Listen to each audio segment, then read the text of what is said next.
When, if she can hear it, tell Gotham Girl I'm out there. Tell her I'm coming back. Tell her, promise her, help is on the way.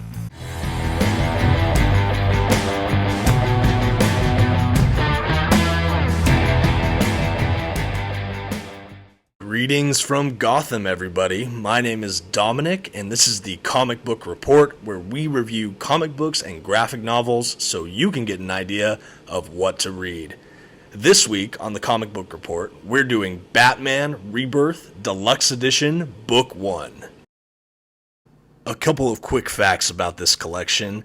Batman Rebirth Deluxe Edition Book 1 is part of DC's Rebirth initiative and constitute the ongoing run to this day at the time of the recording. This edition itself includes Batman Rebirth number 1, as well as Batman issues 1 through 15. The issues were first released between 2016 and 2017, and this format I'll be reviewing is an oversized hardcover edition, and it's 400 pages. And as always, I'm issuing a brief spoiler warning. I will be flipping through the contents of this graphic novel as well as going over some plot details. You have been warned. Alright, and this is the collection itself. As I mentioned before, it's an oversized hardcover edition.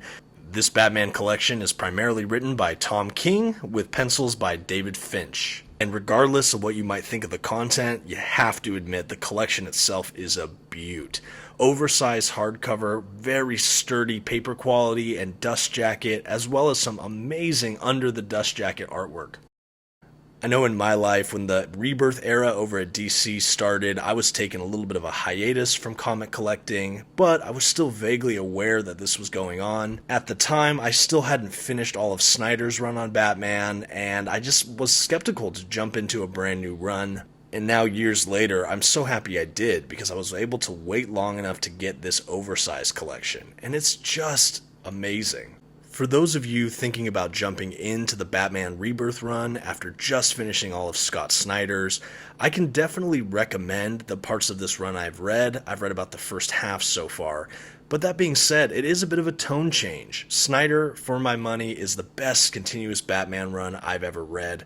Tom King is great, but it pivots away a little bit. I know one of the things he does that I've noticed that I do enjoy is it's really built up his relationship with Catwoman.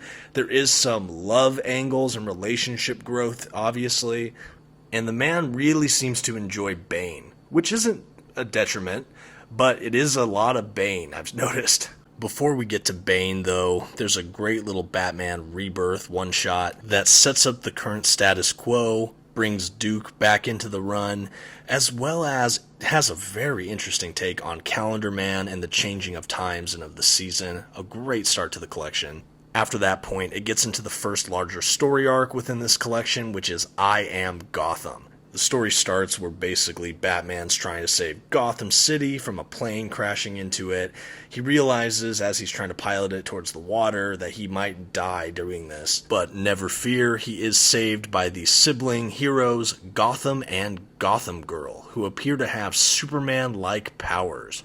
I don't want to speak too much more on this, as I'm hoping some of you will go out and read Batman Rebirth, I Am Gotham. But basically, those powers may come at a cost, and we might see that unfold for those heroes as well as Batman. After I Am Gotham, we are treated to 2 issues that belong in the Night of the Monster Men crossover. We get both parts 1 and parts 4 of this crossover event. Personally, I'm irritated whenever we get stuff like this, because I like to read a whole story, and to get a little chopped up bit or 2 of it, it's just a bit of a bummer. But that being said, it's still cool. I kind of try to think of them as bonus issues between bigger story arcs within this collection. The artwork is great and gruesome. There's some kaiju level monsters running around Gotham, and it is still fun to behold, and you get some of the Bat family. So to each their own. Hope you guys enjoy if you get to it. And that's going to bring us right into our next bigger story arc in this collection, I Am Suicide. This is the collection that brings in Tom King's Bane. The setup for this story is pretty cool. I don't want to spoil too much, but there is a kind of heist feeling to it. You have Batman assembling a very unusual team to go invade Bane's island stronghold. I think more than the action bits, I think one of my favorite parts about this story arc is the comparison Tom King does with Batman's origin and who he is compared to that of Bane's. We get a lot of parallelism, we get to see a lot of contrast and comparisons. For any interested in things like this, I do recommend I Am Suicide as part of this collection. It was a fun arc. And after leaving the island of Santa Prisca, as well as Bane, behind, at least for now, that brings us into the collection's final couple comics, Rooftops. This is one of the first instances where Tom King does issues for kind of a romantic interlude between Batman and Catwoman. We get some flashback sequences, as well as some present-day stuff. Great issues. I'm a softie for things like this. I love the romance between Batman and Catwoman, and Tom King probably gives it the most mileage in recent history. Again, these issues have a bit less action, but a lot of heart, and I honestly prefer it most of the time.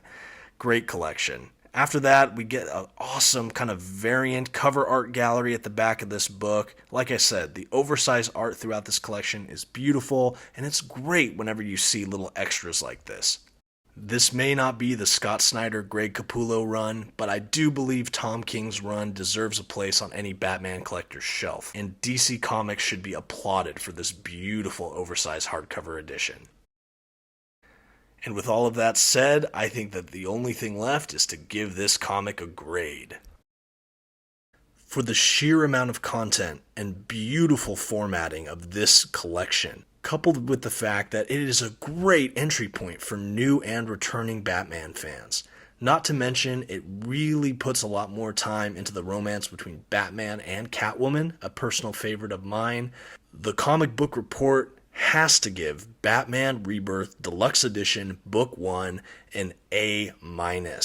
This is worth checking out, folks. If you're looking for a new Batman run and have never checked out Tom King's stuff, this is my official 2 thumbs up. Go give it a read. Don't expect Snyder, but go in with an open mind. It may surprise you. I know it did for me. And that's going to do it for the Comic Book Report. Thank you for stopping by. New reviews every Wednesday. Subscribe to our channel and have a great week.